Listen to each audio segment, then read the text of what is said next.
Buenos días a todos los presentes.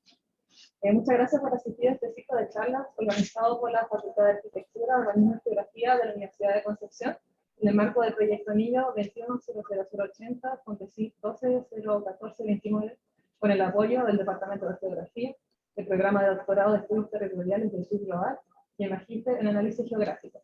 Quienes presentarán hoy son Gabriel Piston Vargas y Diego Salazar, que se encuentra en vía online, a quienes agradecemos haber aceptado la invitación.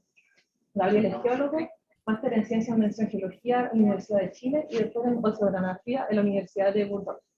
Se especializa en Geología Cuaternaria y Marina, con énfasis en paleosismología, tectónica activa, paleoclima, eventos aluviales extremos, geoarqueología y peligros geológicos. Trabaja en el programa de reducción de riesgo de desastres en la Universidad de Chile, CITRI, y es docente en el Departamento de Geología de la Universidad de Chile. Diego, por su parte, es arqueólogo y máster en arqueología en la Universidad de Chile. Sus líneas de investigación son la prehistoria del norte de Chile, la organización de los sistemas económicos de las sociedades cazadoras, recolectoras y pescadoras de la costa del desierto de Atacama, la minería y metalurgia y agricultura antigua. También es académico de la Universidad de Chile en el Departamento de Antropología. Luego de la exposición hay un espacio donde podrán realizar preguntas y quienes estén conectados por Zoom pueden ir dejando sus dudas en el chat. Esta actividad quedará grabada en el canal de YouTube del Proyecto Anillo llamado Cold Blood Climate Change Refugia Population. Presentados los invitados, entonces, damos inicio a la charla titulada Geoarqueología del terremoto de magnitud 9,5 y terremotos tsunamigénicos gigantes en la costa hiperárida del desierto de Atacama en el norte de Chile.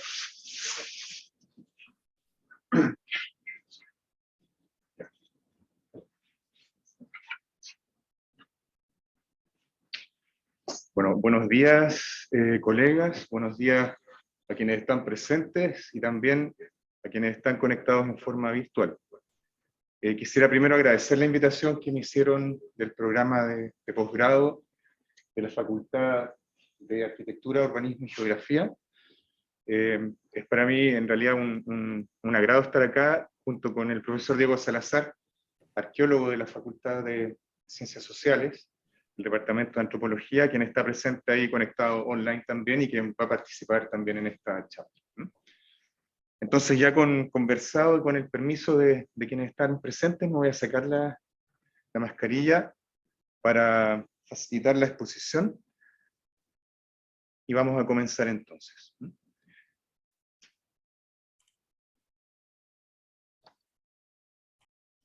¿Se escucha? ¿Está bien, Sofía? ¿Se escucha bien? Sí, se escucha bien, un poquito de... Sí, tal vez tu equipo está sin volumen, o tal vez está con volumen. Eso está con volumen. Por eso puede ser.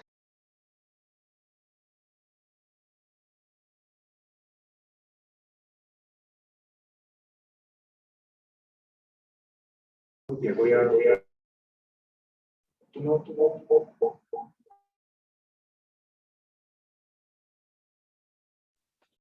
¿Aló, se escucha? ¿Ahí sí? ¿Se escucha? Sí. Ya, ok. Bueno, ese es el título de la charla, Geoarqueología del terremoto de magnitud 9,5 y terremotos tsunamigénicos gigantes en la costa hiperárida del desierto de Atacama. Y la verdad es que nos vamos a focalizar en la presentación del último trabajo que sacamos como grupo de investigación hace poco en la revista Science Advances, cuyo título está ahí, respecto de si este terremoto 9,5 con un tsunami asociado que ocurrió en el norte de Chile, de acuerdo a nuestros registros, a lo que interpretamos de nuestros registros, causó también un impacto mayor y cambios sociales en la ocupación también del territorio en esa data. Y los autores están ahí, quien habla es quien expone, pero también quisiera señalar que este es un tema que es mucho más amplio y que ahora estamos investigando, seguimos investigando con colegas de historia, o también con los colegas de arqueología, con quienes seguimos trabajando en conjunto, y otras especialidades. Entonces es un trabajo bien multidisciplinario, y esa ha sido una de las riquezas también de esta investigación, la transdisciplina generada a partir de esto. Como primera cosa, ¿cómo pasó las diapos? No se pasa. La diapo. Ahí sí, ahí sí. Ok, como primera cosa, Quisiera señalar que este es un ambiente bien extremo, es uno de los desiertos costeros más áridos, uno de los ambientes más áridos de nuestro planeta, en donde... Sí, a ver.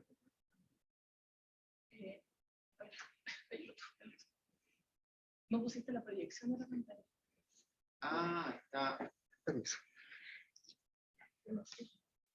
Ah, está como si fuera la. Sí. ¿Ahora? Ahí sí, ahí sí. Ahí sí. Ya. Ahí Ah, sí. claro, es que se completa en el zoom y se ve la función de. Súper bien. Ahí sí. Ya, ok.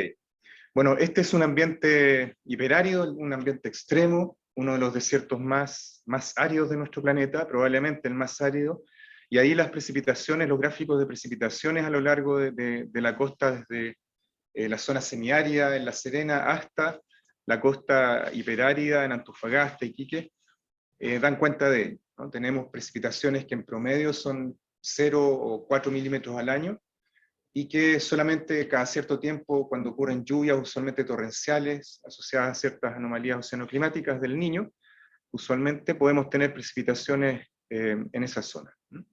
Pero por otro lado, en la parte altiplánica, ¿cierto? En la precordillera, tenemos precipitaciones asociadas a la estación estival, que no llegan a afectar usualmente la zona costera, ¿ya? Entonces, el desierto costero es una zona extrema, hiperárida, y aún así hay evidencias de ocupación del territorio de por lo menos 12.000 años antes del presente, de acuerdo a los registros arqueológicos que han venido desarrollando investigaciones durante varias décadas, ¿no? Y desde incluso el inicio del siglo XX.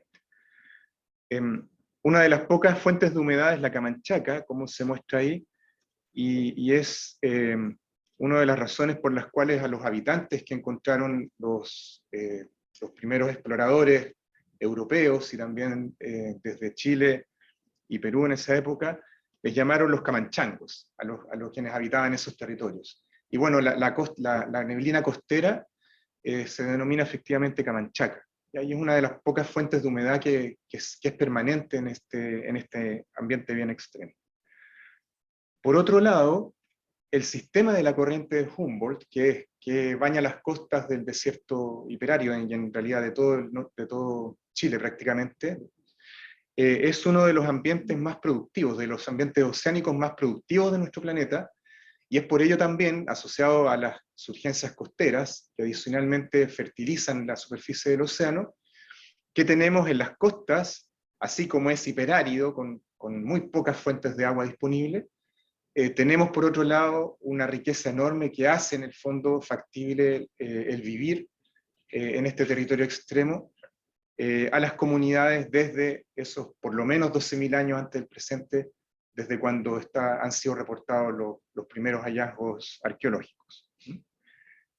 Esta es una zona geográficamente también bien particular, porque la franja que se habita aún hoy en día corresponde a una franja costera muy estrecha, que en general tiene unos 2 a 3 kilómetros de ancho, que está limitada por una parte por la costa, la línea de costa, y por otra parte por el gran escarpe costero del norte grande de Chile, que tiene diferencias de altitud de hasta 1.000 metros en algunas partes, y que constituye un tremendo rasgo fisiográfico que incluso es posible de ver desde el espacio, de acuerdo a los astronautas, ¿ya? Entonces esto define que así como estamos hablando de un ambiente de extrema aridez, estamos hablando de un ambiente de mucha riqueza en cuanto a productividad oceánica, también estamos hablando de un ambiente muy acotado, en términos geográficos, producto de esta condición que les mencionaba anteriormente. Desde el punto de vista tectónico también y de la fisiografía que uno encuentra en esa costa, hablamos de una costa que está sujeta a procesos tectónicos de primer orden, ¿ya? Hablamos de la subducción de la placa de Nazca bajo la placa sudamericana, y como producto de ese proceso, que es de primer orden tectónico, la costa se levanta, ¿ya? Y se levanta bastante rápido a escala del Cuaternario tardío, de acuerdo a los trabajos que han ido apareciendo, y por ello tenemos entonces rasgos bien conspicuos, como son las terrazas marinas, que están desprovistas ahí muchas veces de otros depósitos o vegetación, y que tal como se muestran en esta diapositiva, ¿cierto?, evidencian este levantamiento tectónico, que da cuenta entonces de antiguas plataformas que estaban siendo erosionadas por el mar, y que hoy día se encuentran a altitudes superiores sobre el nivel del mar actual, ¿ya?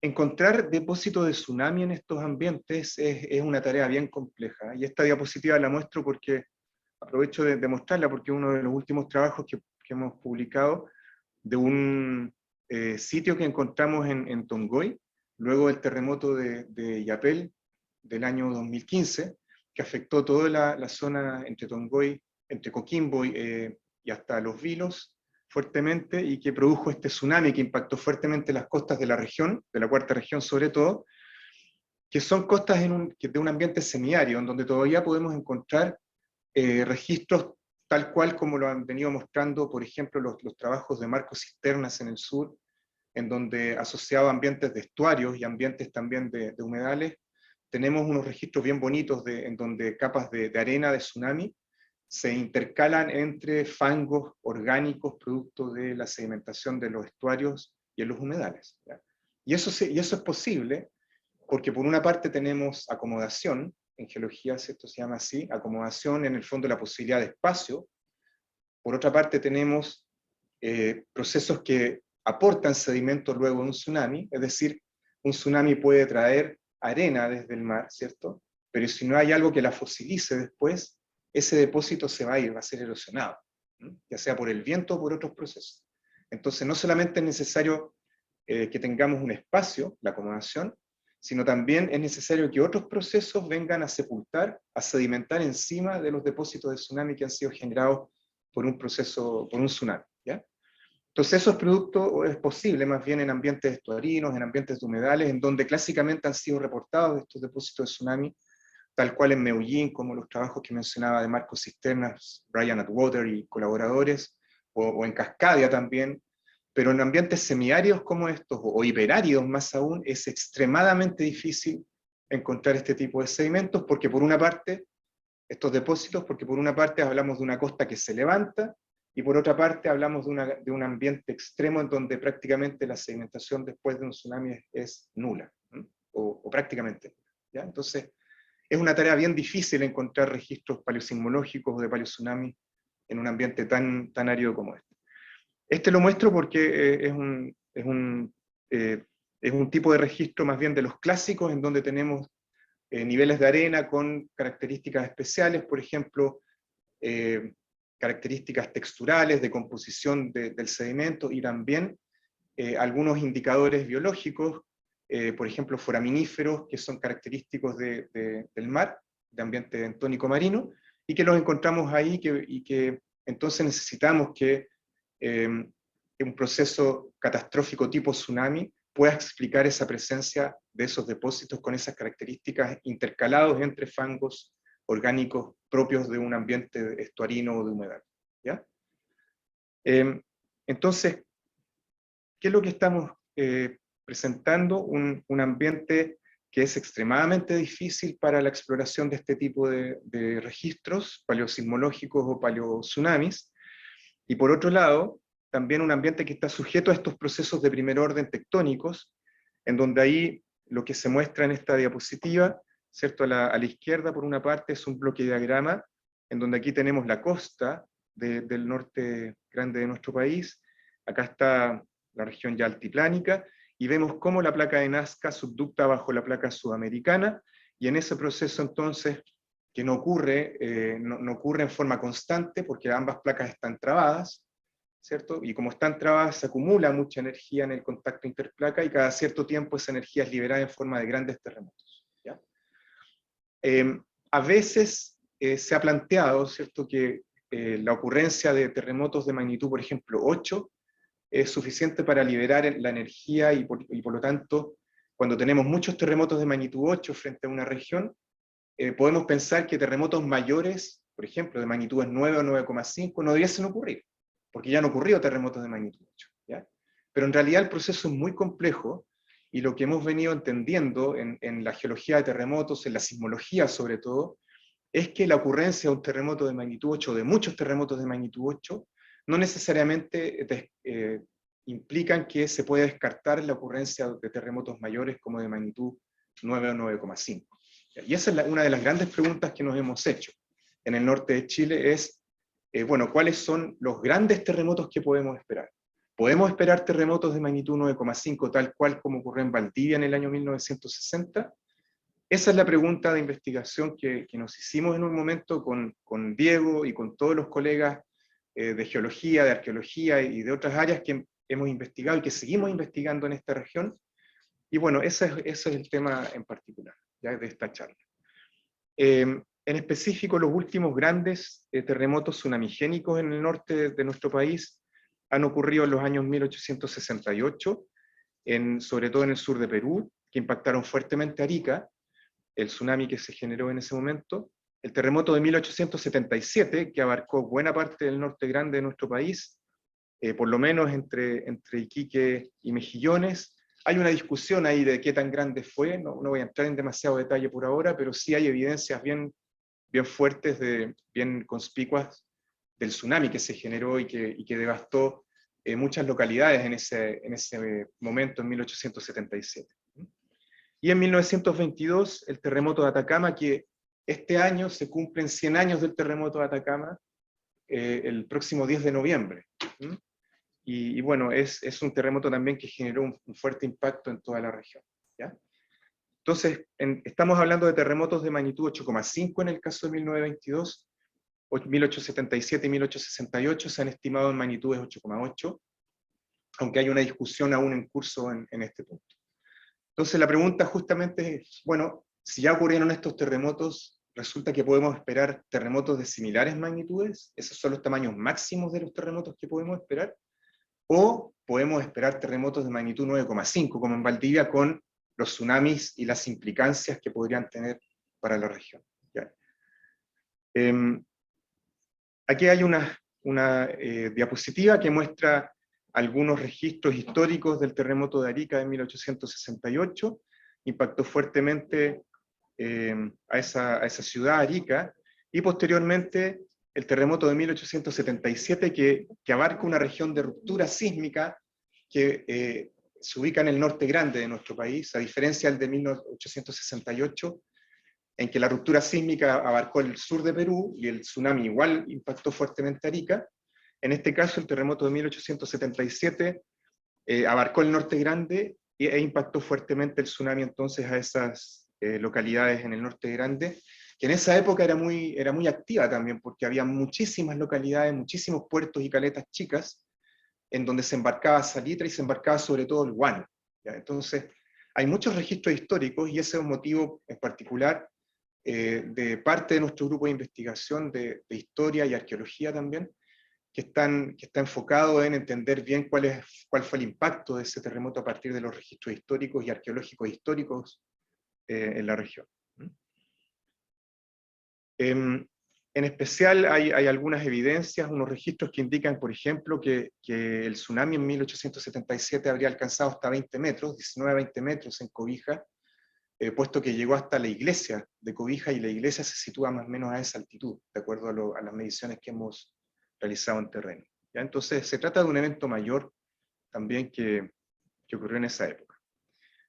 Entonces, ¿qué es lo que tenemos? ¿Qué material disponemos para trabajar, para investigar en el norte grande, dado que no tenemos estos humedales usualmente, ¿cierto? Tanto como en el centro-sur de Chile, ¿no? Dado que no tenemos estuarios como el de Maullín, y esos famosos y preciosos registros que han estudiado los colegas, como mencionaba Marcos Cisternas, Brian Atwater y sus colaboradores, sí tenemos registros históricos y sí tenemos, afortunadamente, un valioso registro arqueológico que ha sido motivo de estudios anteriores, pero no bajo esta óptica, ¿no? Y por lo tanto, esa ha sido la investigación que desarrollamos con Diego y todo el equipo de geología y arqueología. ¿Qué es lo que hemos estado haciendo y que seguimos haciendo ahora en nuevos proyectos que tenemos en curso? Finalmente lo que tratamos de hacer es vincular registros arqueológicos costeros como este que se muestra acá, fíjense que acá tenemos un registro que es de Cobija. ¿Ya? Cobija muestra una ocupación de por lo menos unos 5.000 o 6.000 años de antigüedad hasta el presente, entre arqueología y también registros históricos. Y entonces lo que tenemos ahí son conchales arqueológicos dispuestos en capas, como se ve muy bien aquí, pero entre medio tenemos estos depósitos que ustedes pueden ver acá, ¿no? Y este depósito, tal cual lo hemos venido estudiando y lo interpretamos, corresponde a una removilización, a un retrabajo producto de tsunamis que han retrabajado el mismo material del conchal. ¿Ya? Entonces, claro, no tenemos un nuevo proceso natural, ¿cierto? Como un aluvión o un depósito de estuario que venga a fosilizar los registros de un tsunami, pero sí tenemos, fíjense, después nuevas capas arqueológicas que cumplen ese rol. O sea, tenemos un proceso que es de origen antrópico, que finalmente cumple el mismo rol y fosiliza esta capa de tsunami. ¿Ya?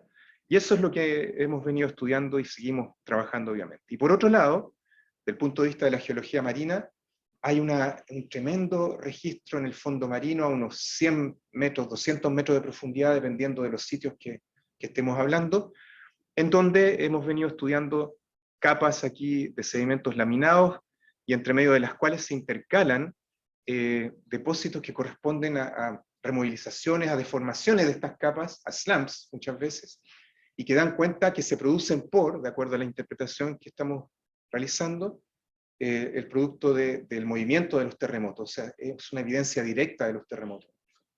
Entonces estamos vinculando las observaciones a lo largo de la costa, de carácter geoarqueológico, con lo que vemos en el fondo marino directamente. ¿Ya? Y eso es producto entonces de esta investigación transdisciplinaria que hemos venido realizando y que continuamos también en ella. ¿Ya?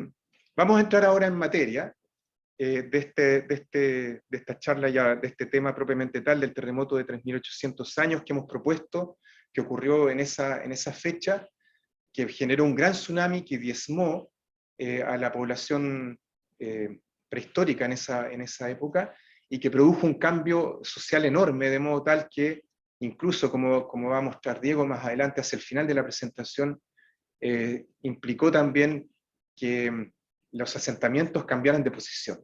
Y vamos a ver por qué planteamos eso también, luego de toda esta evidencia.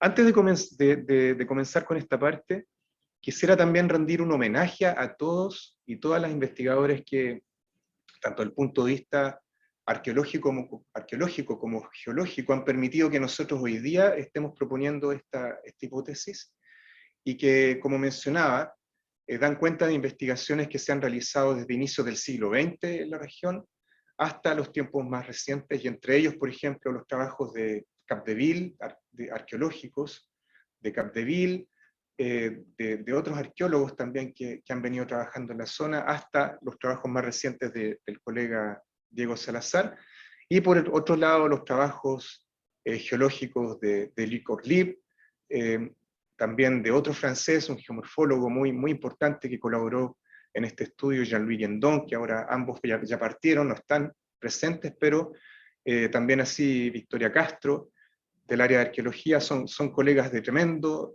aporte, y gracias a quienes hemos podido estar y desarrollar esta investigación transdisciplinaria. ¿Qué es lo que vemos en esa diapositiva? Vemos, fíjense, el mapa, por una parte a la derecha, de la ubicación tectónica de la región. La fosa se ubica en esta línea negra, ¿cierto? El encuentro entre las dos placas tectónicas. Las áreas que están marcadas, ya sea con líneas segmentadas o con zonas grises, corresponden a las áreas de ruptura, es decir, la parte que rompe en el contacto entre las dos placas tectónicas y que se proyecta hacia la superficie. ¿Ya?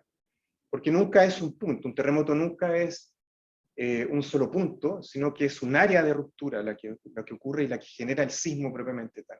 ¿Ya? Entonces, eso es lo que se grafica a la derecha.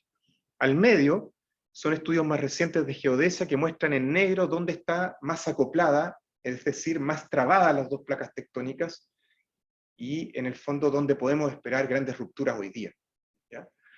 Y a la izquierda tenemos los registros de RANAP, de tsunamis históricos que corresponden a 1868, en celeste a 1877 en este gris, y a 1922 en el tono más azul, ¿ya?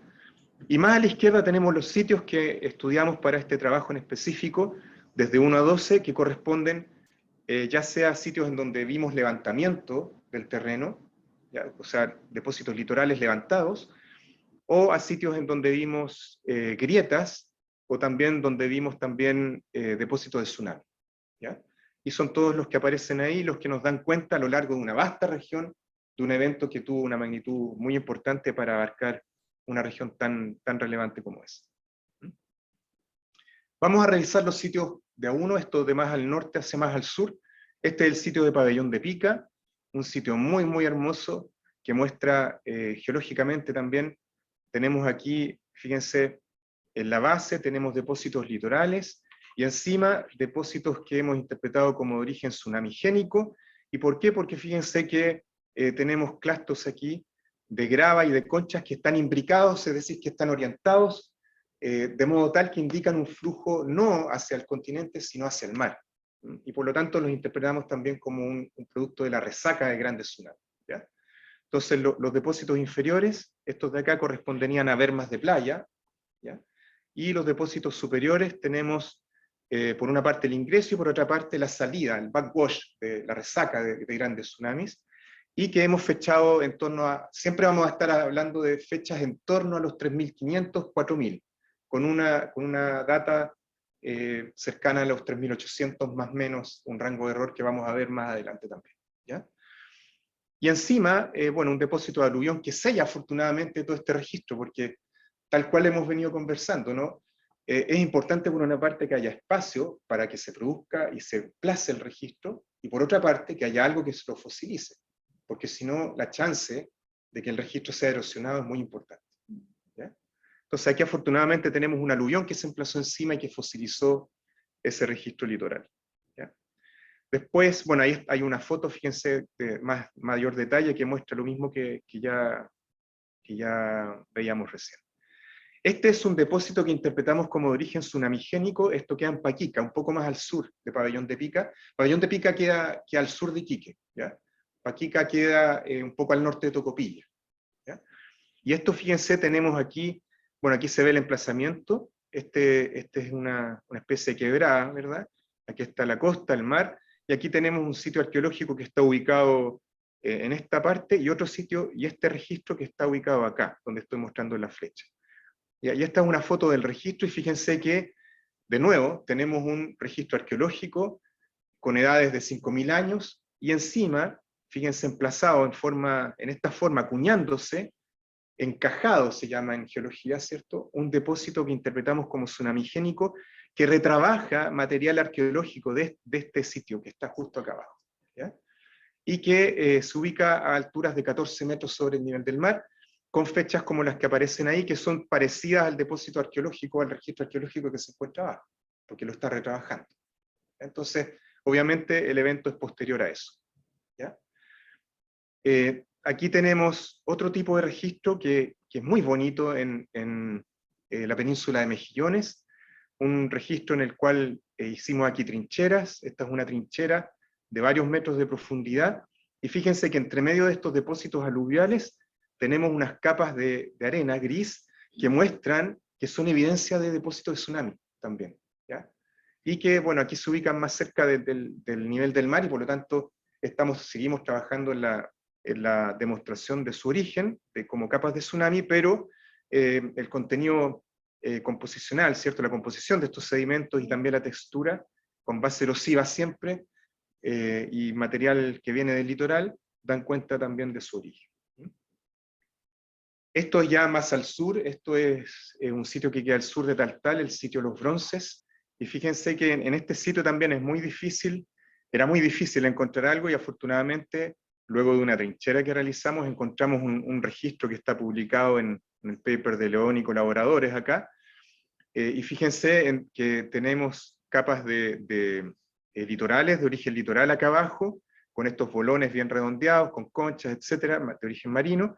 Entre medio tenemos algunas capas de origen aluvial, con removilización eólica, y como son estas marrón, y estas capas que son más grises, que interpretamos como tsunamis. ¿Y por qué? Porque el contenido también, no solo las características composicionales de los elementos litogénicos, sino también el contenido en gastrópodos litorales y ese tipo de cosas, pequeños, que no son consumidos por las personas, es decir, no son parte del registro arqueológico en el fondo, nos da cuenta de ello. ¿Ya? Y entonces ahí ya teníamos aquí una evidencia de un tsunami importante que había ocurrido en torno a los 4000, y fíjense esta capa de depósitos litorales que está expuesta hasta 7 metros sobre el nivel del mar, que no puede ser explicada por los niveles marinos o los senos, ¿cierto?, a esa altitud, ¿ya? Porque el mar no estaba a esa altitud en la región en los últimos por lo menos 7000 años, ¿ya? Entonces la única forma de explicar esto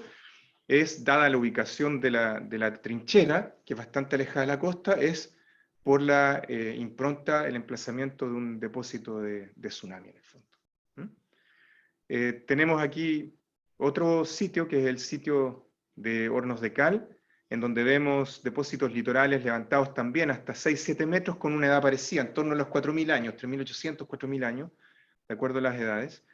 Y aquí está, fíjense de nuevo aquí el sitio Hornos de Cal, y aquí una trinchera que muestra entonces las evidencias de los depósitos de paleotsunami. Tenemos, fíjense acá, clastos redondeados. Son las capas arqueológicas del Conchal, y fíjense este depósito que tiene base erosiva muy, muy clara, y además está compuesto por material removilizado del sitio arqueológico, ¿ya? Que es muy bonito esa evidencia, ¿no? Y como contenido, tiene contenido de gastrópodos litorales, como les mencionaba, pequeños, que no son consumidos por las personas, ¿ya? Y por lo tanto no están en el registro arqueológico abundantemente esos depósitos, esos gastrópodos litorales, y sí lo están en el depósito que interpretamos como de tsunami. Entonces es una evidencia fuerte también del origen tsunamigénico, y finalmente aquí, aunque un poco removido, tenemos un material que sella todo esto, ¿ya? Ahí está una foto de lo que estábamos conversando. Fíjense, estos son depósitos litorales, esto es el Conchal arqueológico, y tenemos acá entonces el depósito que interpretamos como de origen tsunamigénico por sus características distintivas, ¿ya?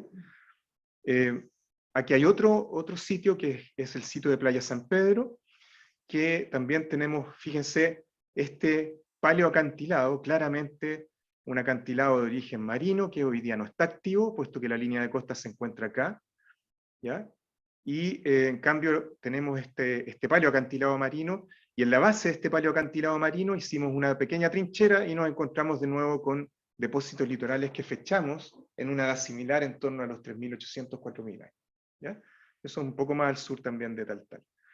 Por otro lado, hay otra línea de evidencia que es fantástica, la encuentro yo por lo menos muy, muy, muy bien expuesta, muy bonita, que viene directamente desde la arqueología, ¿no? Y este es una mina, la mina San Ramón 15, después Diego puede referirse con un poco más de detalle a eso, pero en términos muy resumidos, tenemos un sitio que fue ocupado entre los 12.000 o 12.500 años hasta los 10.500 años antes del presente, y después es reocupado hasta 4.000 años antes del presente. Después no vuelve a ser, no hay ocupación, ¿ya?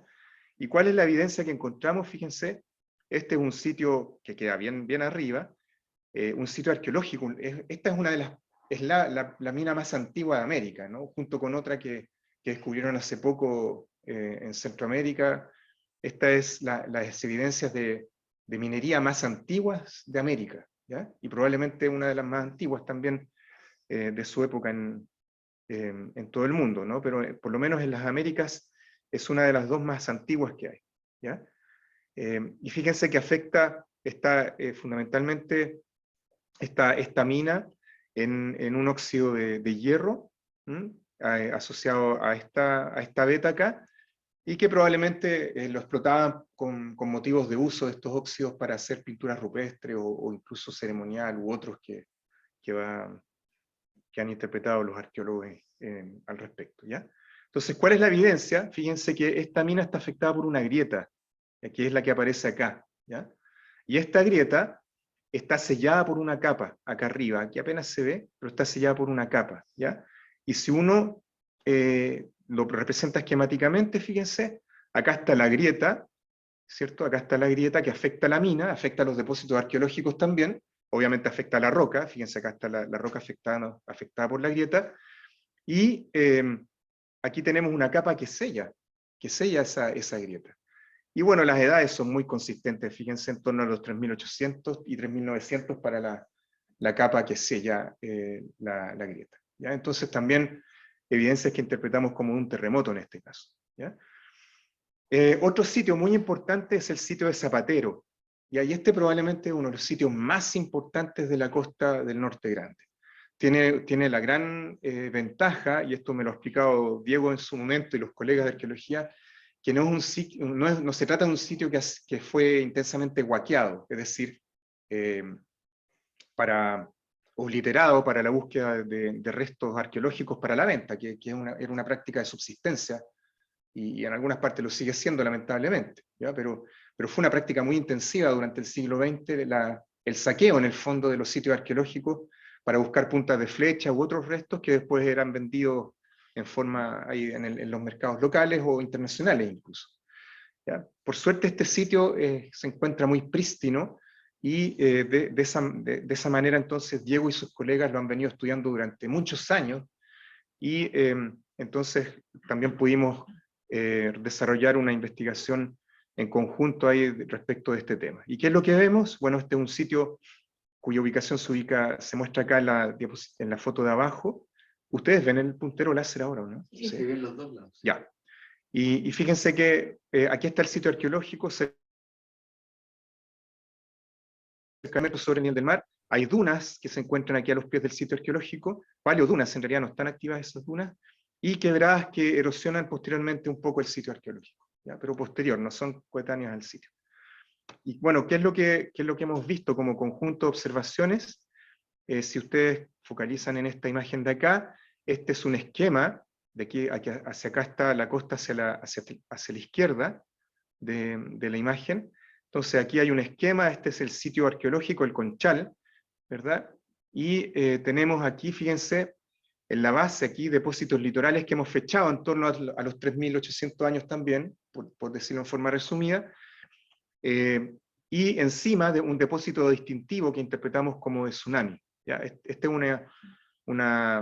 una foto de aquello, y fíjense que entre arenas supralitorales, o sea, tenemos depósito litoral acá abajo, después tenemos arenas supralitorales, ahí donde uno pone la toalla, ¿cierto? Es una arena supralitoral en la playa, y encima de nuevo gravas así, bolones grandes, ¿ah? con conchas quebradas y todo eso, que dan cuenta de un evento catastrófico que interpretamos como de tsunami, y de nuevo arenas supralitorales, ¿ya? Y un suelo desarrollado. Entonces, evidencias muy conspicuas de un evento catastrófico que interpretamos como de tsunami, fechado también en torno a la misma data, ¿ya? Y por otro lado, el sitio aquí, si ustedes se fijan acá, el esquema muestra que está erosionado, ¿ya? Aquí en esta parte, el Conchal está erosionado, y sobre el Conchal se ubican estas dunas, ¿ya? Entonces, ahí hay unas fotos que muestran ahora en el sitio propiamente tal, acá arriba, en el sitio arqueológico, en la parte superior, vemos el registro arqueológico, estas capas, voy a ir hacia la derecha, muy conspicuas, ¿cierto? Estas capas arqueológicas, este conchal arqueológico, y una discordancia de erosión, fíjense, que muestra claramente una diferencia textural, en donde aquí tenemos una alta densidad de restos arqueológicos, y aquí tenemos una densidad muy baja de restos arqueológicos y material removido también, ¿ya? Y por lo tanto, esto también lo interpretamos como una evidencia de tsunami. ¿Por qué? No solamente por ese rasgo, sino que además, a partir de estudios muy, muy específicos, de mucho detalle, colegas también que han trabajado en esto, que están en el grupo, ¿cierto? Se realizó una búsqueda de microrestos, y fíjense que esta capa que tiene material removido del sitio arqueológico con una base erosiva, está enriquecida en microrestos de origen marino, ¿cierto? Como restos de equinodermos, restos de pequeñas algas también, que no se encuentran en el sitio arqueológico en abundancia. Se fijan acá abajo. Y bueno, entonces evidenciamos que en realidad esto vino directamente desde el mar, ¿ya? Y se emplazó a través de un depósito de tsunami, ¿ya? Con las fechas que conversamos. Otra evidencia muy bonita es este rasgo que corresponde a una estructura, que normalmente son piedras que están paradas, ¿cierto? Así, y que están tumbadas en este caso y orientadas hacia, en este caso, en esta foto, hacia el mar, y encima tenemos una capa, también con un sedimento un poco removido de origen arqueológico y con fechas cercanas al evento. ¿Ya? Y este es un mapa que muestra, un esquema, perdón, en planta, que muestra la disposición de las piedras, como les mencionaba, que, bueno, Diego y sus colegas interpretan que probablemente correspondería a un sitio habitacional, ahí después me corrige Diego si no es eso, pero fíjense cómo se ve muy bien aquí el sitio arqueológico, el conchal acá abajo, y las piedras cómo están dispuestas. El mar se encuentra hacia la izquierda, y ahí probablemente entonces corresponde, o lo interpretamos como producto también del mismo evento que dejó las piedras orientadas luego de la resaca del tsunami. ¿Ya?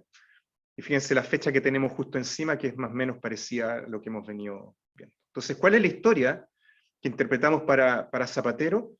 Esta es la situación pre-evento, depósitos litorales, el sitio arqueológico en plena ocupación. Durante el evento, el terremoto, ocurre el levantamiento, que levanta los depósitos litorales a la altitud que se encuentran hoy día, unos 7 metros sobre el nivel del mar. Y inmediatamente le sigue el tsunami, que erosiona parte del sitio arqueológico y vuelve a redepositar en algunos momentos, ¿ya? En algunos sectores. Y la situación hoy día entonces es esta que se muestra acá. Tenemos el antiguo depósito litoral, el depósito litoral moderno, con el moderno nivel del mar, y el sitio arqueológico tal como lo hemos venido mostrando, ¿ya? La edad, en este caso, fue todo un tema, en realidad, poder interpretar la edad de este evento. ¿Ya? ¿Por qué? Porque como no tenemos un registro, como mencionábamos, de los clásicos, en donde tenemos limos orgánicos, ¿cierto? Producto de estas sedimentaciones taurinas o en humedales, y encima estos depósitos de tsunami, y después limos orgánicos de nuevo, no tenemos eso, porque cuando uno lo tiene, ¿cierto? Uno puede fechar muy precisamente con radiocarbono la edad de esos limos arriba y abajo, ¿ya? Pero en este caso no tenemos eso, y hemos ido buscando evidencia, encontramos evidencia de distinto tipo, que nos dan edades máximas y edades mínimas para el evento, ¿ya? Y eso fue lo que recopilamos en este gráfico, ¿se fijan? Aquí está la edad calendario antes del presente, ¿ya? Y entonces todo lo que está, esta es la franja que interpretamos como edad del evento, y todo lo que está hacia la izquierda corresponden a edades máximas, ya sea por depósitos litorales en que fechamos las conchas y nos da una edad máxima del evento, obviamente, ¿cierto? O edades mínimas que corresponden a capas con material que fechamos encima de, por ejemplo, depósitos del tsunami, y nos da por lo tanto una edad mínima del evento, ¿ya? Y el material puede ser de origen marino, conchas, o de origen continental, carbón, ¿ya? Y ambos tienen su propia complejidad, que no voy a entrar en demasiado detalle, pero que finalmente hacen que la incertidumbre de la edad se incremente. ¿Ya? Y como producto de eso decidimos ser conservadores en ese sentido, e interpretamos una edad del evento entre 1859 más o menos 229 años, ya para este evento grande que habría abarcado toda la región del norte de Chile. ¿Por qué pensamos que este evento fue tan grande y que tuvo un impacto social importante, que implicó un cambio también en la ocupación del territorio? Bueno, porque hay registros arqueológicos también que, como les decía, habían sido estudiados durante muchos años, y que fueron reanalizados y con nuevas investigaciones que desarrollaron Diego y su equipo. Y para eso entonces, Diego, te dejo con la palabra ahora para que tú expliques mejor, obviamente, toda esta parte. Bueno, gracias, Gabriel. ¿Se escucha o no? Sí. Sí. Y saludar a quienes están allá en la audiencia y quienes están acá en video, en Zoom. Nosotros veníamos estudiando anteriormente los periodos como previos a este evento, y siempre nos llamó la atención que había en una época todavía no bien precisada, notábamos cambios que nos parecían importantes en términos de las formas de vida de las comunidades que, como bien decía Gabriel, han habitado esta costa desde hace por lo menos 12.000 años. Y en la medida que empezamos a afinar la investigación, empezamos a plantear la hipótesis de que este evento que empezábamos a ver que se iba configurando y se iba acotando cronológicamente, podía estar en la causa, o podía ser la causa de estos cambios en los procesos sociales que habíamos intuido desde antes y que fuimos tratando de precisar también con las investigaciones posteriores que hicimos en conjunto con el equipo de Gabriel.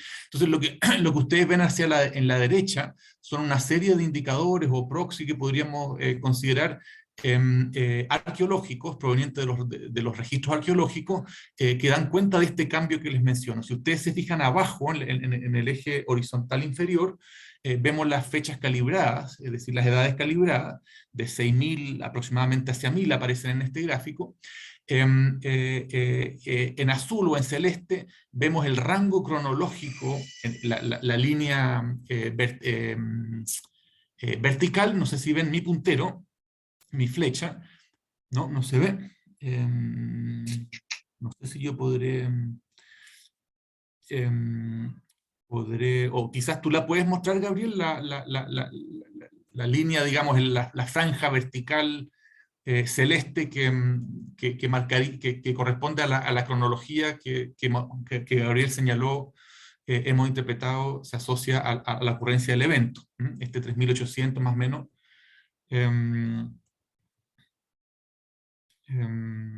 Gabriel, tú la puedes... están ahí tratando de ver que... Yo no sé si puedo...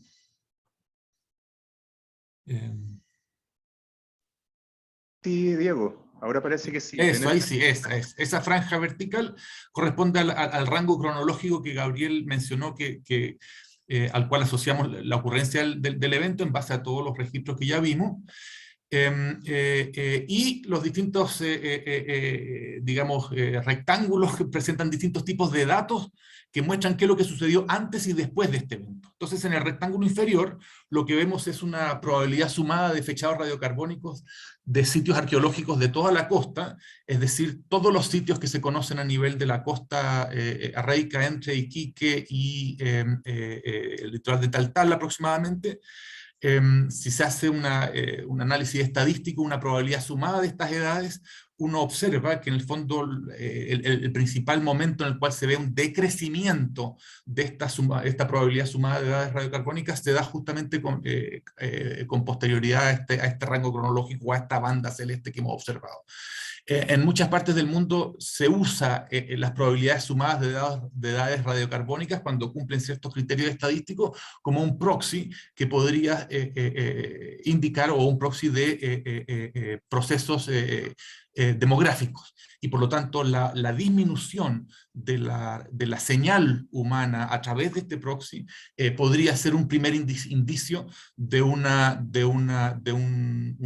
decrecimiento demográfico en las poblaciones que habitaron ese litoral y que se recupera gradualmente en los 1000 años posteriores a este evento para alcanzar niveles superiores con posterioridad a ello. Esto calza además cuando hemos hecho prospecciones sistemáticas a lo largo de toda la costa, no solamente nosotros, sino distintos proyectos, distintos colegas que han trabajado en la zona. Uno ve en el rango entre el 4000 y el 3000, calibrado antes del presente, ve un decrecimiento de alrededor del 60 al 70% en la frecuencia de sitios arqueológicos también en todo el litoral.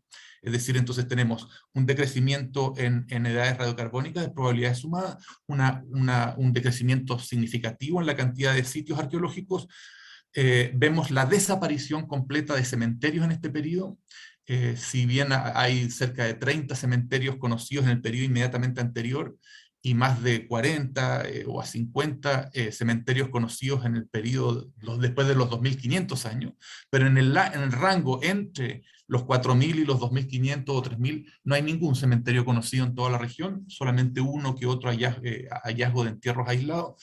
Entonces tenemos menos cantidad de sitios, disminución de las probabilidades sumadas de los registros radiocarbónicos, desaparición de los cementerios, y los sitios arqueológicos en los cuales sí hay evidencia humana, para este rango, que es lo que se ve arriba, ahí donde está marcando Gabriel, en los dos superiores en realidad, lo que vemos es una disminución en el tamaño, en el área ocupada por las poblaciones humanas, en una dimensión horizontal, ocupan tamaños más pequeños y una disminución en la densidad del registro arqueológico. Es decir, hay menos densidad por metro cuadrado o por kilo año de ocupación humana, hay menos densidad en material lítico trabajado, restos óseos de animales consumidos, restos de mariscos también consumidos. Prácticamente todos las líneas de evidencia arqueológica, los restos materiales arqueológicos muestran disminuciones en su densidad posterior al evento. Entonces, en el gráfico de más arriba, que tiene todos esos colorcitos, son los distintos materiales arqueológicos provenientes del sitio Zapatero, que es uno de los pocos sitios que tiene la secuencia completa pre- y post-evento, como decía Gabriel, por eso su importancia. Y a nivel del sitio, uno ve entonces un decrecimiento de estos índices de densidad. Y en el rectángulo inferior, en el segundo, de arriba hacia abajo, lo vemos comparando distintos sitios, algunos sitios pre y algunos sitios post, ahí, e incluso ese que está marcando Gabriel, ese gráfico incluso está basado en datos que generaron otros colegas que trabajaron, José Castelletti en particular, antes que nosotros, digamos, y que por lo tanto ni siquiera tenía esta hipótesis en mente, pero si uno agarra sus datos y los plotea, muestra el mismo proceso entre sitios, no a nivel de un sitio, sino que entre sitios que son funcionalmente equivalentes, es decir, sitios de habitación, como también los menos densos son justamente los que corresponden al milenio que es posterior al evento.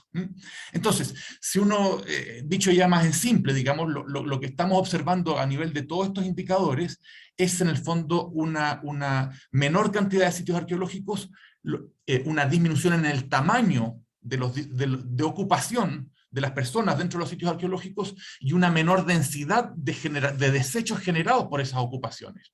Y por lo tanto, si uno suma estos tres indicadores, digamos, en la literatura mundial, digamos, se considera que, sobre todo en conjunto, todos apuntan a que estamos ante una disminución demográfica poblacional importante, es decir, un decaimiento en los ritmos de ocupación que tenía este territorio y que tuvo durante miles de años, y que solo se vienen a recuperar casi 1000 años después de la ocurrencia del evento. Ahí comenzamos, todos los indicadores que vimos que decrecieron, todos simultáneamente comienzan a aumentar. Aparición de cementerios, más cantidad de sitios habitacionales, sitios más densos, sitios más grandes, y aumenta también la probabilidad sumada de edades radiocarbónicas. Entonces, ese decrecimiento, que es una anomalía a nivel de la historia de ocupación de este territorio, calza, como les decía, justamente con la cronología del evento. Y no solo esto, y con eso termino esta lámina, sino que quizás si se fijaron a partir de lo que mostraba Gabriel, los sitios principales de ocupación pre-evento, y que tienen una capa de tsunami que erosiona la parte superior de los conchales, sobre esa capa de ocupación, sobre esa capa de tsunami, prácticamente no hay ocupación, a veces por más de 1000 años, lo cual demuestra que en el fondo los sitios fueron abandonados, la mayoría de ellos, los principales sitios abandonados en el lapso posterior al evento. E incluso sitios de otros territorios más al norte, en los cuales no hay necesariamente evidencia de tsunami, pero sí tenemos evidencia de que hay ocupación intensa y continuada hasta los 3800, 3700, más o menos 100, 200 de nuevo, y después desocupación, capas de desocupación de los sitios, hasta que son reocupados aproximadamente hace 1000, 1500 años. Entonces, incluso sitios que no tienen registro que podemos interpretar como tsunami, sí estamos viendo que generan desocupaciones durante lapsos prolongados. Y esto lo estamos viendo desde Cobija, o incluso desde Tocopilla, más al norte de Cobija, hasta Taltal. Entonces, en el fondo estamos viendo un patrón generalizado a nivel de toda la costa de transformación en las modalidades de ocupación, y que todas apuntan a una disminución demográfica. Yo creo que quizás con esto termino, Gabriel, pero ¿cómo interpretamos esta disminución demográfica? No tenemos pruebas, digamos, para explicar exactamente qué sucedió, salvo analogías con procesos modernos en los cuales registros históricos en otras partes del Pacífico, Japón, algunas islas, demuestran que terremotos y tsunamis importantes registrados desde el siglo XIX han logrado niveles de mortalidad en algunos casos de sobre el 80%, esto está demostrado con registro histórico, y en otros lugares han generado o gatillado procesos de migración significativos. Entonces cualquiera de estas dos alternativas, o ambas en conjunto, pudiesen explicar tentativamente, esa es nuestra hipótesis, estos decrecimientos demográficos que estamos viendo a partir del registro arqueológico. Y por último, acá lo que vemos es que es las estrategias de resiliencia, cómo interpretamos las estrategias de resiliencia de las poblaciones que continuaron usando este territorio. Y hay dos hechos interesantes, uno que se los cuento y otro que está graficado en este gráfico, en esta lámina.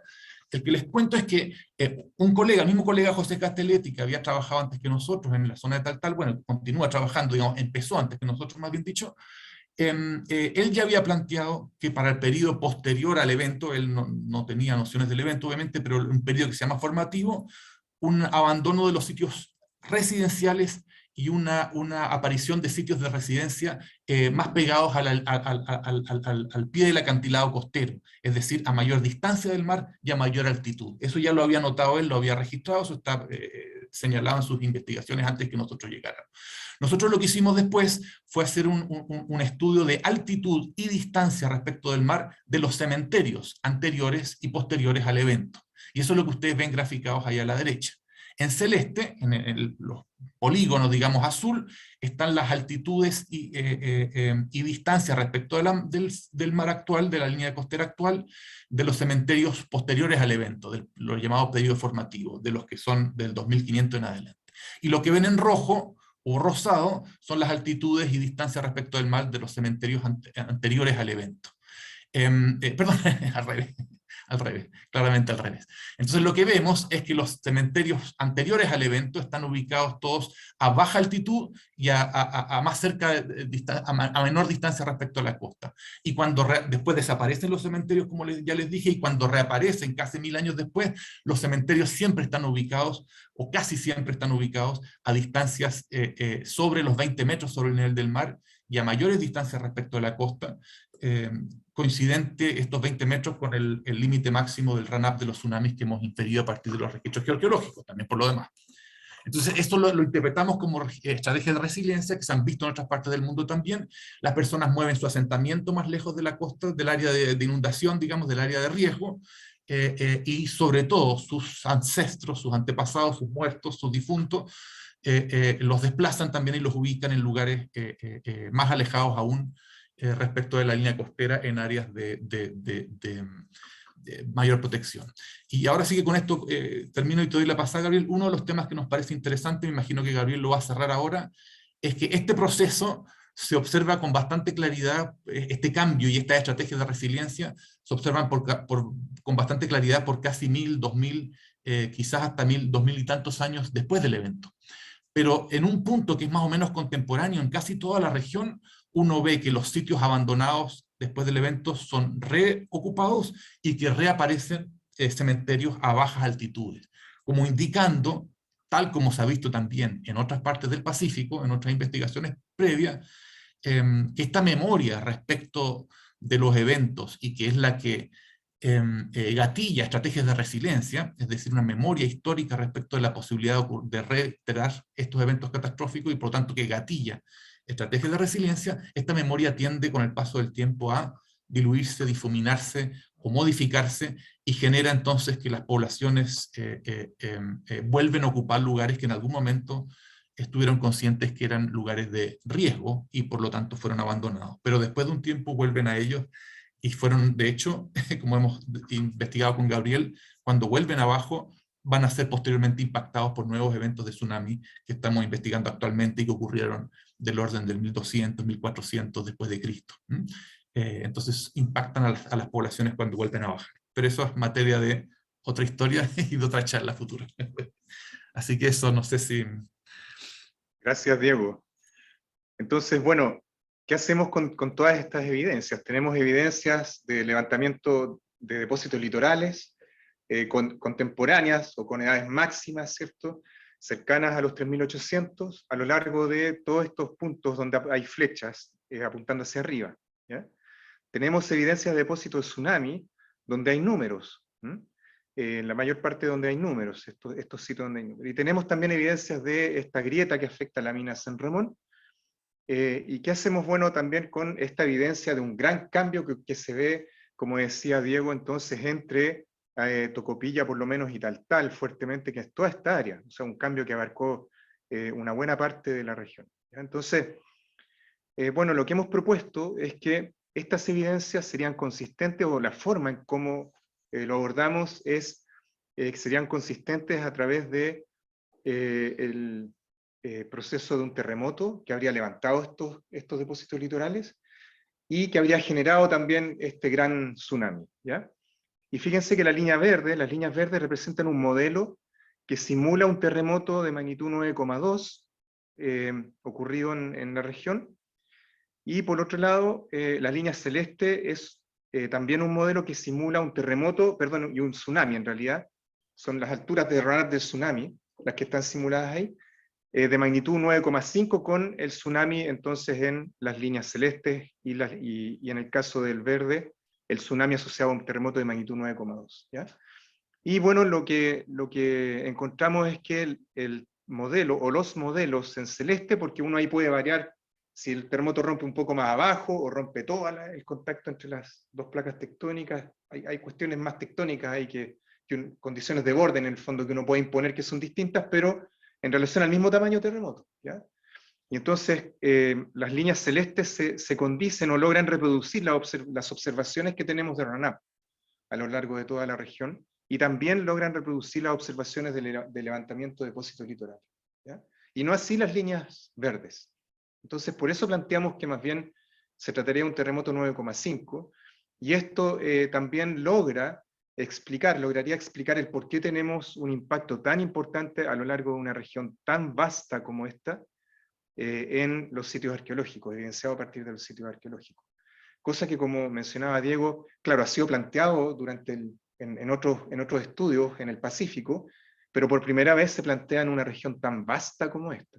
Los otros estudios han mostrado algunos cambios más locales en algunas islas o incluso en Japón, pero por primera vez se plantea en forma tan evidente y en una región tan vasta como esta, y por lo tanto lo asociamos a este terremoto y tsunami, terremoto de magnitud 9,5 y tsunami asociado, ¿ya? Lo que sigue a continuación es un modelo. Fíjense, este es un modelo de cómo habría sido las alturas del tsunami. Fíjense que en rojo son de hasta 10 o 15 metros de amplitud, ¿ya? Y bueno, destaco eso porque imagínense una ola en alta mar de 10 metros de amplitud, o sea, o 15 metros de amplitud. Eso es enorme. Eso significa que en el continente, al llegar a la costa, el tsunami puede ser 3 o 4 veces eso. O sea, realmente son alturas enormes. Los tsunamis en general tienen amplitudes más bajas cuando se desplazan en grandes profundidades, ¿verdad? A lo largo de las cuencas oceánicas, y cuando van llegando a la costa, van ganando en amplitud y van disminuyendo en velocidad, ¿ya? Entonces, amplitudes de 15 o 10 metros en alta mar, imagínense una ola de 10 a 15 metros en alta mar, implica que en la costa son realmente monstruosas, ¿ya? Y bueno, y esas son las simulaciones que se encuentran acá, cómo habría sido el evento. Fíjense, ahí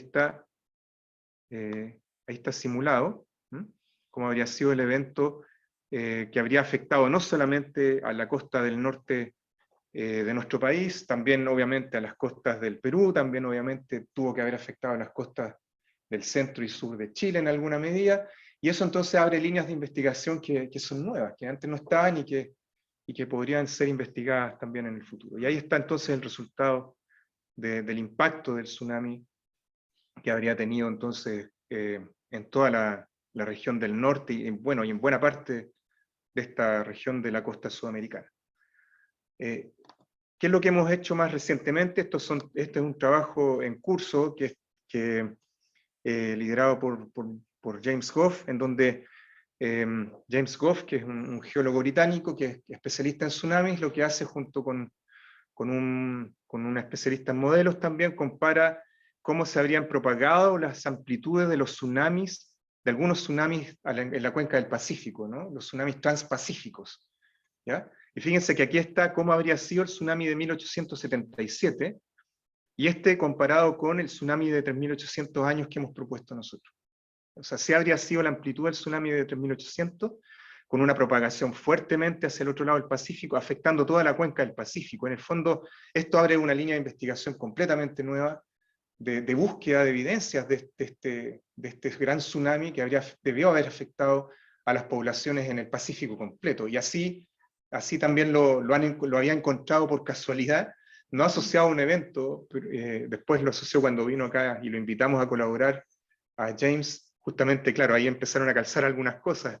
James había visto, por ejemplo, que en Nueva Zelanda se encontraban bloques y otros registros que había fechado en torno a la misma data y que no podía explicar con un terremoto y tsunami generado ahí en la subducción cercana, que es la fosa de Tonga, el Tonga Trench, la Tonga Kermadec Trench, la fosa de Tonga y Kermadec. Entonces, lo había interpretado como un evento lejano, ya de fuente lejana.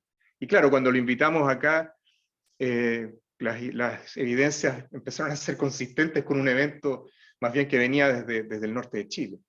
Y efectivamente hay varias islas en que se muestran este tipo de evidencias que se pueden asociar a este gran terremoto. Y aquí, en esta otra lámina, en esta otra diapositiva, tenemos la comparación entre lo que habría sido la propagación del tsunami de 1960, fíjense directamente hacia Japón, hacia el margen japonés, y en cambio el tsunami de 3.800 parecidos en amplitudes, se fijan, pero en este caso, si bien afecta toda la cuenca del Pacífico, se propaga fundamentalmente hacia Nueva Zelanda, efectivamente, hacia las costas de Oceanía, ¿ya? También obviamente habría afectado a las costas de Japón, pero fundamentalmente se propaga hacia las costas de Nueva Zelanda, ¿ya? Y estas, bueno, son líneas también de evidencias que van complementándose, que una vez que tenemos este gran set de datos de campo, de trabajo de campo, podemos entonces ir derivando todo esto, ¿ya? Bueno, y finalmente, solo para ir terminando, esto también viene a responder esa pregunta inicial, ¿no? ¿Son los terremotos de magnitud 8,8 históricos los más grandes que podemos esperar en el norte de Chile? Parece que no. No es así, y por lo tanto esta nueva línea de evidencias pensamos que tiene que ser obviamente considerada en las simulaciones, en la planificación territorial también de las costas del norte grande y del norte en general de nuestro país, y por supuesto en todo lo que tiene que ver con la gestión del riesgo de la reducción del riesgo de desastres. Y eso también es toda una línea por ver. Eso, muchas gracias a quienes están presentes. Muchas gracias también a quienes están conectados a través del Zoom.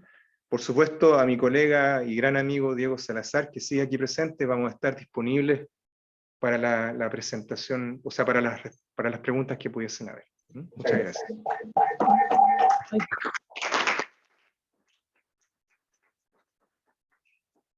Por el chat habían enviado una pregunta que era si existen o podrían existir registros de tsunami del terremoto de Valdivia de 1960 al interior de la zona estuarina de la Patagonia Norte. Al interior de la zona estuarina de la Patagonia, probablemente, claro, probablemente debiesen existir registros. Siempre en estas cosas es como, estos análisis son bien forenses, o sea, los arqueólogos saben muy bien de eso, ¿no? Entonces, pero para tener el nivel de detalle hay que encontrar los sitios apropiados, y en el fondo ahora que sabemos dónde buscar, por ejemplo, en el caso del norte de Chile ahora sabemos dónde buscar, cuáles sitios son mejores, más óptimos para encontrar este tipo de evidencia. Y es así como en el centro-sur de nuestro país también los depósitos estuarinos, los humedales, han sido clásicamente los mejores sitios como para buscar las evidencias del tsunami de 1960. Entonces, tal vez habría que buscar también en algunos contextos geomorfológicos apropiados evidencias de ese tipo, sin desmedro que también en el fondo marino, como lo mencionamos al inicio, podrían haber evidencias también. Buenos días, yo hice la pregunta, ¿me escuchan? ¿Sí? Ahí está, Pamela. Aquí, Sí. Pamela. Mi consulta principalmente va porque no solo en la parte geológica, de terremotos o incluso de otro tipo de estudios, generalmente la zona sur muchas veces no hay registro de nada, pero no porque no ocurra, sino que porque simplemente nadie lo ha estudiado, o hay muy poco esfuerzo en ese sentido. Y efectivamente, si bien, bueno, yo ahora estoy en el sur, en Puerto Montt, si bien en el sur hay muy poco terremoto o tiembla poco, por lo tanto también hay menores cantidades de tsunami, cuando tiembla, tiembla. Entonces, tenemos en nuestra zona el gran terremoto del 60 y posiblemente, tal como con sus registros pudieron evidenciar registros de tsunami, de terremotos muy anteriores, quizás eventualmente podríamos obtener registros de terremotos más grandes que el 60 aquí en la zona sur, y como tenemos el sector estuarino que efectivamente permite esta depositación y que quede ese registro, sería quizás un buen lugar para pensar en hacer estudios. Esa era como mi idea. Sí, claro.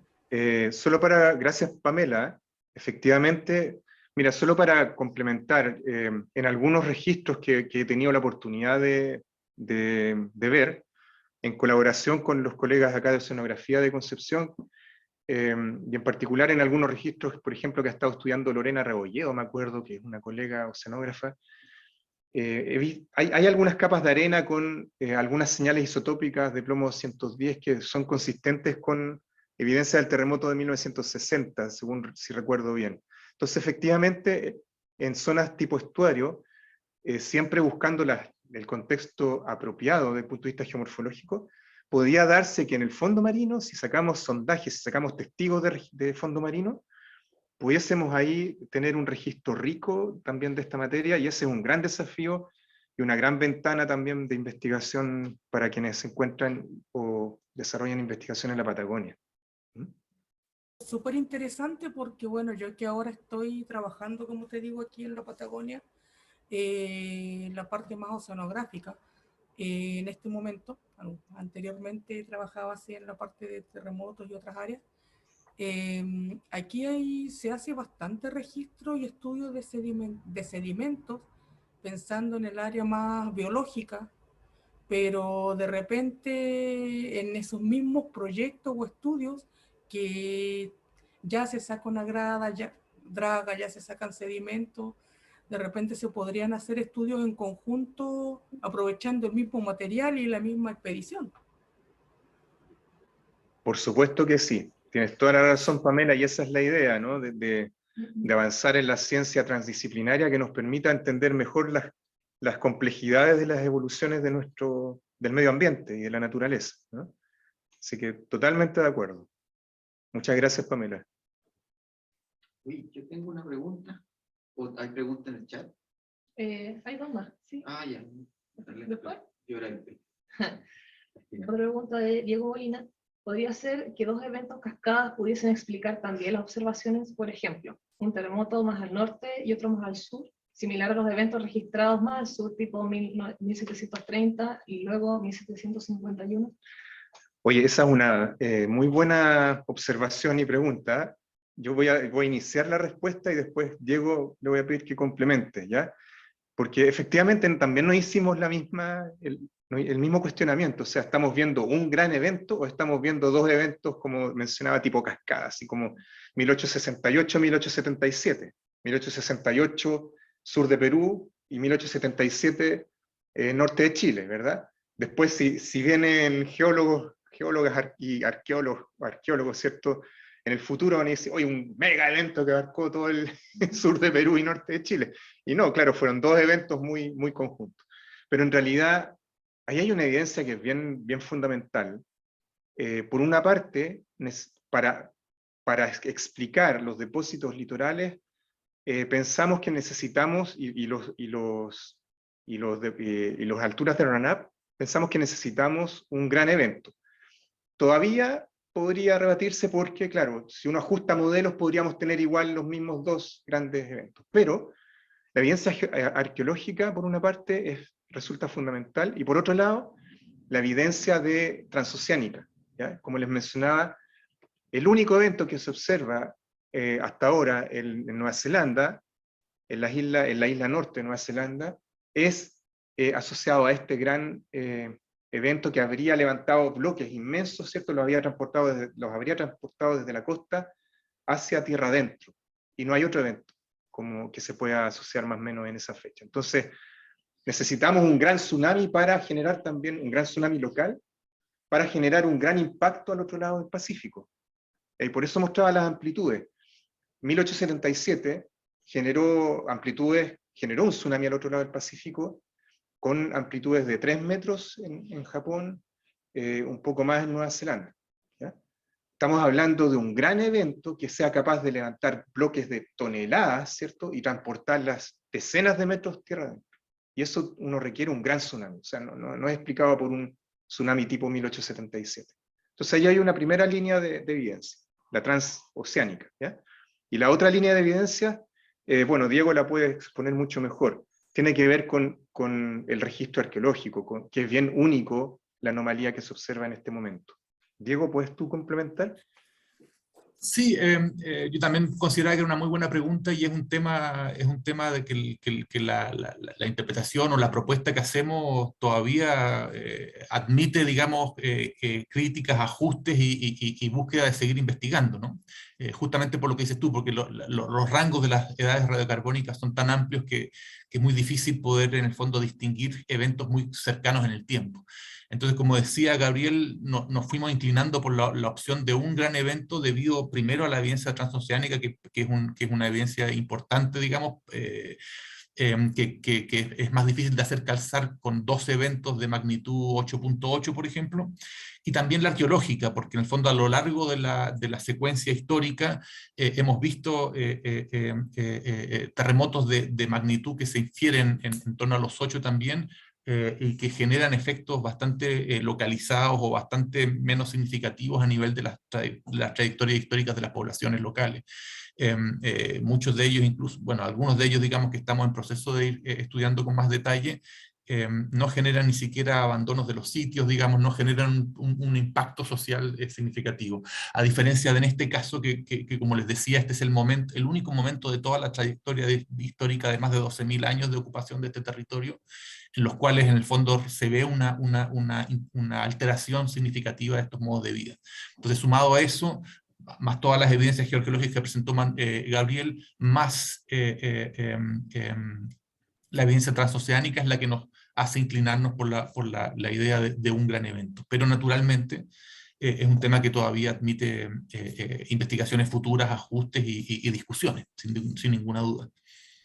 Esa es la gracia, de hecho, creo, de estas interpretaciones o estas teorías nuevas, que en cierto modo rupturistas también, que en el fondo invitan al debate y por lo tanto dejan abiertas espacios para la crítica, el debate y las investigaciones futuras. Otra pregunta. Con los datos de Nicolás Campillay. Con los datos que tiene, ¿se puede estimar la ubicación de la aspereza que provoca las rupturas? Y si no, ¿qué datos podrían ser necesarios? Y por otro lado, ¿cuántos segmentos actuales estarían presentes en el terremoto de magnitud 9,5 interpretado? Ya, bueno, muchas gracias, Nicolás. Respecto de las asperezas, no podemos saber muy bien la localización de las asperezas en términos de la localización down deep, ¿cierto? O sea, en profundidad, en el contacto entre las placas tectónicas. Entonces, por eso probamos distintos modelos, ¿cierto? Que lo que hacen es tratar de reproducir las observaciones de campo, es decir, por una parte tienen que levantar el litoral y por otra parte tienen que generar el gran tsunami. ¿Ya? Entonces, cuando se trata de hacer eso, llegamos a distintas soluciones para el caso de un 9,2 en verde y el caso de un 9,5 en celeste, que es la inclinación que finalmente tomamos. ¿Ya? Pero lo que sí tienen que cumplir es, como mencionaba, tienen que levantar en todos estos puntos el litoral y por otro lado reproducir esos run-ups mínimos, que son las observaciones de campo. ¿Ya? Y por otro lado, respecto de los segmentos, bueno, nosotros pensamos que si el segmento de Iquique de 1877 más o menos abarcó, bueno, lo que está acá, el terremoto de Iquique habría abarcado esta región. Podemos discutir si fue un poco más o un poco menos, pero abarcó esta región. Después está el terremoto de Atacama, que abarcó esta región en 1922, y entre medio está una zona que no ha generado ruptura en tiempos históricos, que es una zona de un gap sísmico, que es la región de Taltal. ¿Ya? Y por lo tanto nosotros señalamos en el trabajo que este terremoto habría abarcado alrededor de 1000 kilómetros de ruptura entre Huasco y Arica aproximadamente, involucrando por lo menos 3 grandes segmentos: el que rompió en 1877 en el norte grande de nuestro país, el que rompió en el año 1922 frente a la región de Atacama, y lo que todavía no tiene evidencias de ruptura histórica, que es Taltal, lo que está entre medio.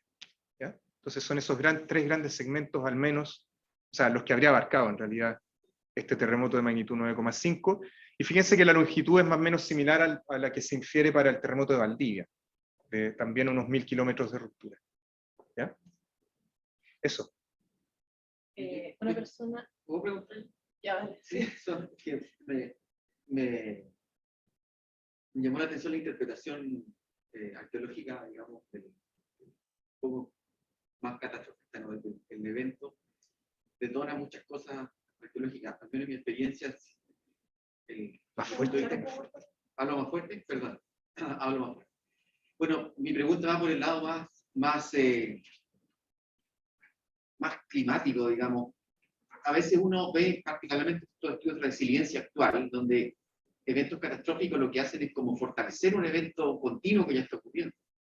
Entonces, yo veo en algunos de los gráficos donde particularmente la densidad de la población, ¿cierto? Que como que empieza a bajar, son líneas, ¿no? Pero que empieza a bajar antes del evento, ¿no? De acuerdo claro, ahí, en el segundo gráfico, creo. Y después hay un rebote, ¿cierto? 1000 años después, que ustedes un poco lo explican con el hecho de como que se perdiera un poco la memoria del riesgo. Pero es posible también, bueno, yo sin saber mucho de qué más han investigado, pero es posible también que hipótesis alternativas indiquen que ya había un proceso en curso de cambio de condiciones ambientales que puede haber sido detonado, acelerado por un fenómeno como este, ¿no? Entonces, mi pregunta va por el lado de si estas personas efectivamente mueren o migran, y si hay una muerte, es una muerte repentina, o empieza, por ejemplo, cada vez tenemos más evidencia de que tal vez hubo un Holoceno medio un poco más seco, 4.000 años, 3.800, también lo hemos visto con un máximo glaciar, incluso aquí en el sur, después vemos un retroceso. Podría ser que hubiera habido una condición un poco más seca, que propende a que estos eventos sean más fuertes para las personas que están ahí, pensando que son más acopladas con el ambiente. Digo un poco para mirar en perspectiva la hipótesis más catastrofista de que viene un evento y produce casi como un meteorito, ¿no? Que me parece que es súper interesante, pero tal vez hay una historia un poco más compleja de que había ya una dinámica, particularmente porque veo ese rebote después de los 1000 años, que a mí me cuesta explicarlo como que hayan perdido memoria del riesgo. Yo veo a las personas que tienen una memoria mucho más corta, yo esperaría cosas más fluctuantes todavía. Entonces me imagino que tal vez puede haber algo más climático, hidrológico, asociado, tal vez. Diego, ¿puedes responder tú, por favor? Sí, otra muy buena pregunta, obviamente da para bastante discusión. Primero, la hipótesis catastrofista, digamos, yo creo que también no hay que mirarla con sospecha a priori, dado que existen evidencias, como decía, históricas de los efectos que han generado estos eventos reportados por registros históricos. Por lo tanto, no es un patrón que ya se ha visto que ocurre en lugares azotados por estos eventos, y por lo tanto en ese sentido, digamos, creo que en el fondo no es como un elemento del cual debemos necesariamente sospechar a priori. Ahora, obviamente la pregunta es buena, digamos, y sin duda, y es difícil de abordar. Ahora, desde el punto de vista climático, de condiciones de aridez, es poco probable, dado que en el fondo todos los registros paleoclimáticos de la costa, que las precipitaciones, digamos, están asociadas obviamente a sistemas climáticos distintos de los del interior, muestran procesos de aridez que se produjeron antes, que comenzaron, digamos, el proceso de hiperaridez, antes de la llegada del ser humano al territorio. Es decir, todos los registros, tanto desde los paleoaluviones como desde los análisis isotópicos de las fuentes de las aguas en los manantiales costeros, demuestran, digamos, que los procesos de recarga, los últimos procesos de recarga ocurrieron a finales del Pleistoceno, y el siguiente periodo importante de precipitación que recargó estos sistemas ocurre recién hacia finales del Holoceno medio. Por lo tanto, estaríamos en condiciones incluso más benignas al momento de que se produjo el evento respecto de los milenios que lo antecedieron. Desde el punto de vista de las precipitaciones me refiero de los proxies que tenemos para aquello. Lo que sí creo que sí podría investigarse, la línea que yo sí profundizaría más que el tema de los procesos de arización, son el tema de los eventos del Niño. Y sí se ha postulado, por ejemplo, para poblaciones chinchorro, relativamente contemporáneas a lo que estamos hablando ahora, de más al norte, que en el fondo la desaparición de esta tradición de momificación artificial que ocurre en fechas sospechosamente parecidas a esta, los colegas más al norte lo interpretaron originalmente como una hipótesis, digamos, podría haber sido con respecto a el aumento en la frecuencia de estos eventos que se da en torno a los 4.500 y posterior a esa fecha, y que eso hubiera significado condiciones de alteración de los ecosistemas marinos de los cuales dependían estas poblaciones. Entonces eso es una hipótesis que sin duda puede barajarse como decías tú, digamos, de factores o causas coalescentes que magnifican los efectos de este tipo de eventos.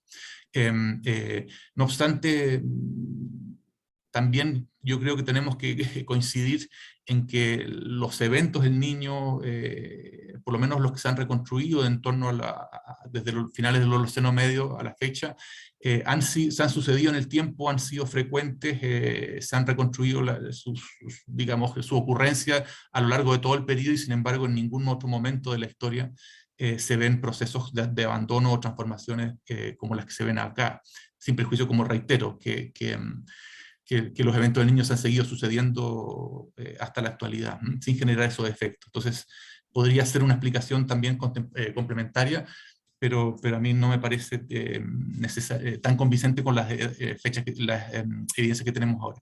Y por último, solamente un comentario para precisar. Lo que se ve acá no es un rebote por pérdida de la memoria, ¿no? Ahí quizás me di a entender mal o se entendió mal por tanta información.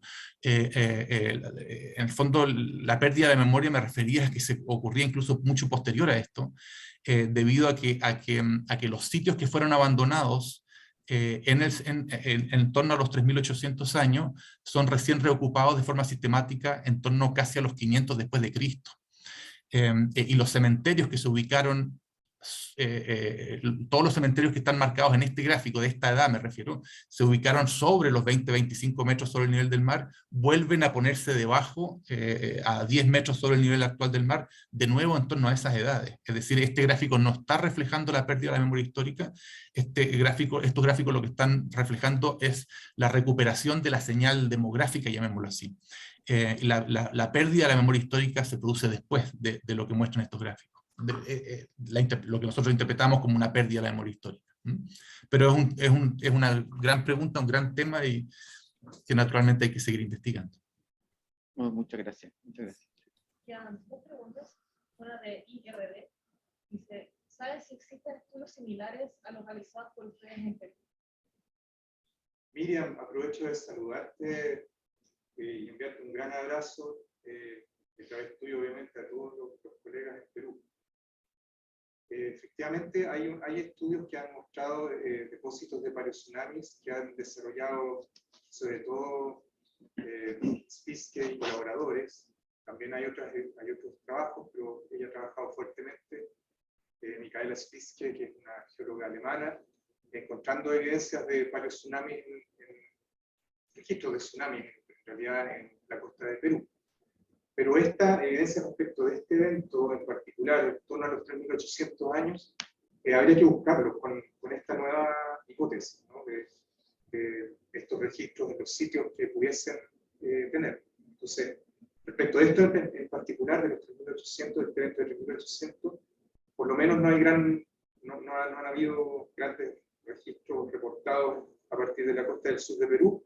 Y como decía, eso es una línea de investigación nueva que podría desarrollarse.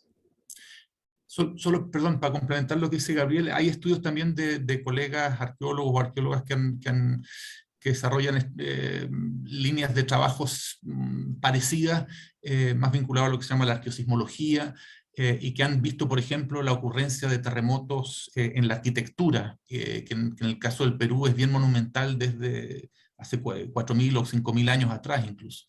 Y por lo tanto en la arquitectura ven evidencias de terremotos, y que en algunos casos los han vinculado a abandonos de sitios, en épocas incluso parecidas, quizá un poco más tempranas que lo que hemos mostrado. Y también se han visto evidencias de tsunami a través en depósitos más bien tipo, en depósitos, digamos, costeros, pero en lagunas costeras, que en el fondo de pronto tienen depósitos marinos, de origen marino, en estas columnas de sedimento, y que también han sido interpretadas como tsunami. Así que en el fondo existen trabajos que, hasta donde uno conoce, pero yo no sé si existe como una línea de investigación propiamente tal, que esté tratando de reconstruir un poco los antecesores o los predecesores de los grandes terremotos históricos que ocurrieron en Perú y en Chile, digamos, y en las distintas partes de la costa pacífica sudamericana. La última pregunta de Diego Molina dice: ya han pasado más de 3.000 años en la zona. ¿Solo encontraron un depósito asociado a terremotos de esta envergadura? Podría ser que ya 2 eventos pudieran dar un tiempo de recurrencia promedio, como el del sur, que sería bien distinto, ¿cierto? En específico, ¿creen que hay información respecto a una estimación de tiempo de retorno de un terremoto así? Y si no, ¿qué faltaría? Bueno, esa es una gran pregunta. La verdad es que no sabemos cuál es el tiempo de recurrencia de un terremoto de esta naturaleza.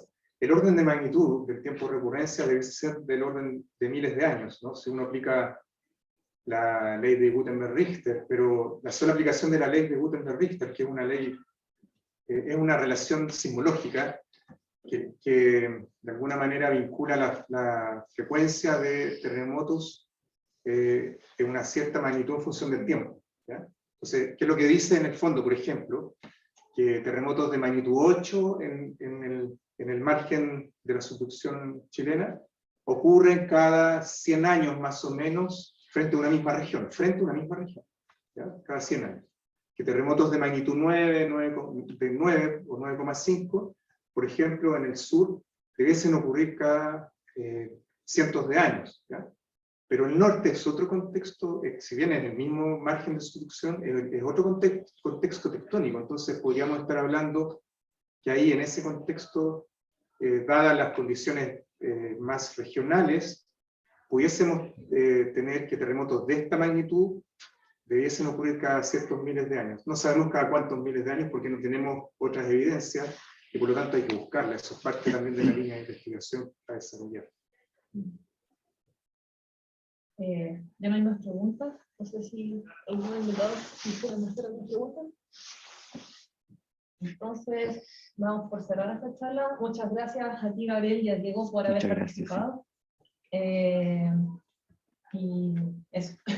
Muy amable, muchas gracias. Muy entretenido.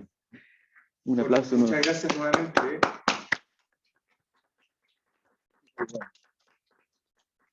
Muchas gracias a quienes se han mantenido conectadas hasta esta hora, y por supuesto a mi colega y amigo Diego Salazar, quien sigue presente aquí. Se perdió el almuerzo.